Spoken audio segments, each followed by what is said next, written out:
As far back as I can remember, I always wanted to be a gangster. What up, y'all? Back again.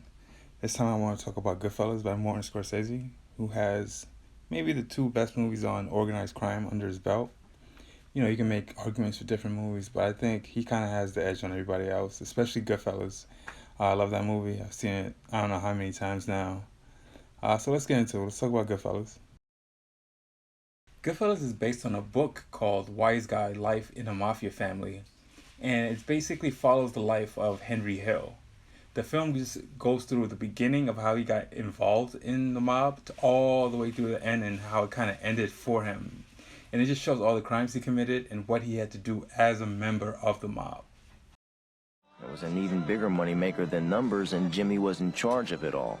Whenever we needed money, we'd rob the airport. To us, it was better than Citibank. Ray Liotta does a great job as Henry Hill in this movie, but right now I kind of want to get into his associates, starting with James Conway, played by Robert De Niro. The James Conway character in Goodfellas is based on the real-life Jimmy Burke. I'm thinking because of legal reasons they couldn't actually use his name, so in the film, De Niro plays Conway instead of Burke. James Conway is Henry Hill's OG, meaning he basically raises him in a sense. He brings him in, teaches him what to do, what not to do, crimes to commit, crimes not to commit. So in a sense, he kind of became a father figure to Henry Hill. Congratulations. Here's your graduation. Well, what for? I got pinched. Everybody gets pinched, but you did it right. You told them nothing, and they got nothing. I thought you'd be mad. Man, I'm not mad at you. I'm proud of you. You took your first pinch like a man, and you learned the two greatest things in life. Well, Look at me. Never rat on your friends, and always keep your mouth shut. Okay, the next character I want to get into is Tommy, played by Joe Pesci. And Tommy is based off the real-life Tommy DeSimone. I'm guessing, again, for legal reasons, they couldn't use his full name. In the movie, it's Tommy DeVito, but the real-life person was Tommy DeSimone. And this was one of Joe Pesci's most famous roles. It's one of my favorite characters in the movie because he's just batshit kind of crazy, but at the same time, he's funny. He's like this sociopathic killer, but at the same time, he's so like entertaining and funny. And I guess that's the lure of someone like that, if you know what I mean. Oklahoma kid, that's me. I'm the Oklahoma kid. You fucking farmer. Yahoo, you motherfucker.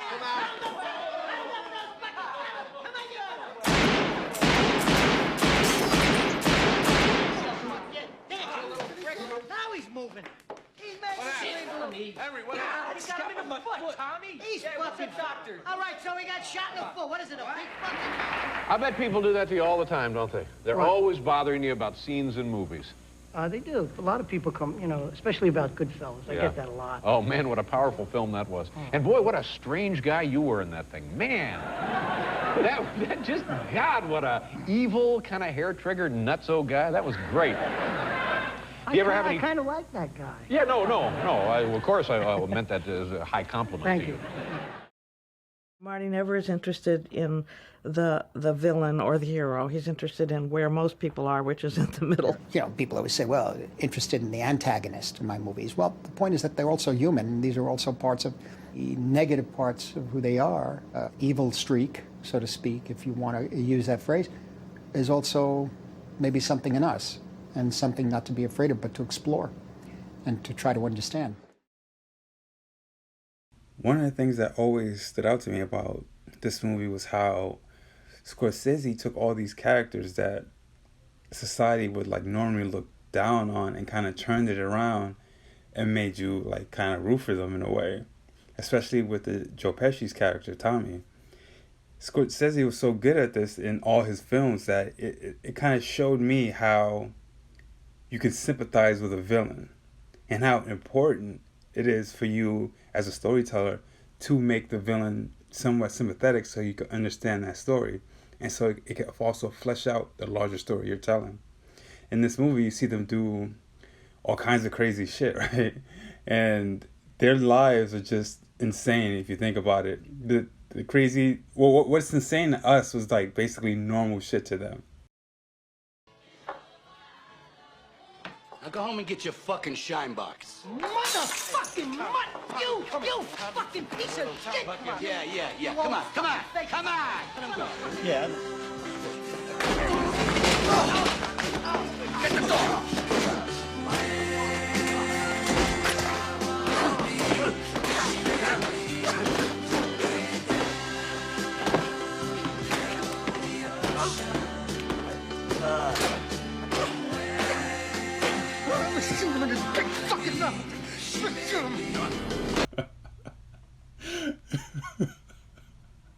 Yo, the screen time on screen time, the scene is like maybe a minute or two, but it felt like they were beating him down for hours. Oh man, Billy, why do you do Billy like that? They beat him down, they poked him up, they shot him. um, Here's what I learned from the whole thing with Billy Batts in this movie. The male ego is extremely fragile. Even Stax Edwards got in on it. We used to hang around the lounge and play guitar. Everybody loves Stax. Alright, I want to get into Stax Edwards for a minute. Stax is played by Sam Jackson, and he always stood out to me because he is the only brother in this movie. And Stax was a real person. His real name is Parnell Edwards. And he was involved in the Lufthansa heist, and he was killed because he was supposed to get rid of the getaway car.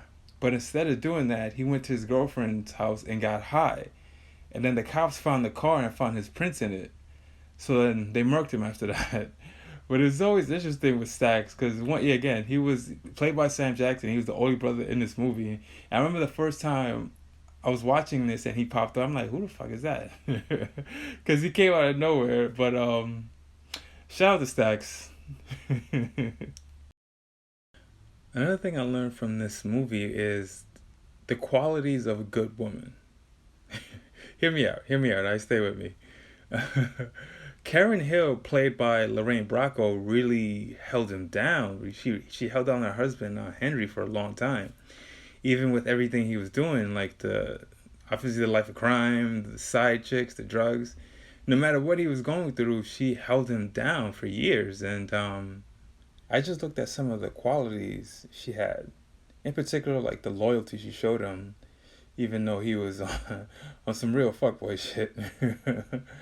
But yeah, that's another takeaway from a life lesson for me that I got from this movie. What to look for in a quality woman. The number one thing with any director, any good director, is you gotta like make people feel that they can try anything. You know, a lot of times, especially in movies, you don't talk about certain things, or you maybe have a table where you'd sit around and talk about the general idea of scenes, or the general idea of the movie, or this and that. But in my experience, so I've done them in every which way, rehearsed, that sometimes you like to leave that until you actually do it. One of the things I've learned from Martin Scorsese is, as a director, you have to know when to let your actors act. Meaning, you have to give them some creative freedom. During Goodfellas, he let quite a few of the actors improvise some scenes, and because of that, the movie was just improved. If you have trust in your actors and you trust that they know what they're doing, you don't need to be like all over them. You need to just give them room to create. And that's one of the things I've learned from them, and something that I hope to keep carrying on through every project that I work on. All right, let me start to wrap this up. If you haven't seen Goodfellas for whatever reason, please go check this movie out. It's amazing. It stood the test of time. I've learned from it. Hundreds and thousands of people have also probably learned from this movie. Thank you for watching this video. Thank you for watching all the way through. Please hit like, subscribe, tell your friends about this channel. I'd love to keep doing this. It's fun, and it's just an amazing way for me to kind of do something creative with my time. Thank you for watching. I really appreciate it, and see you on the next one.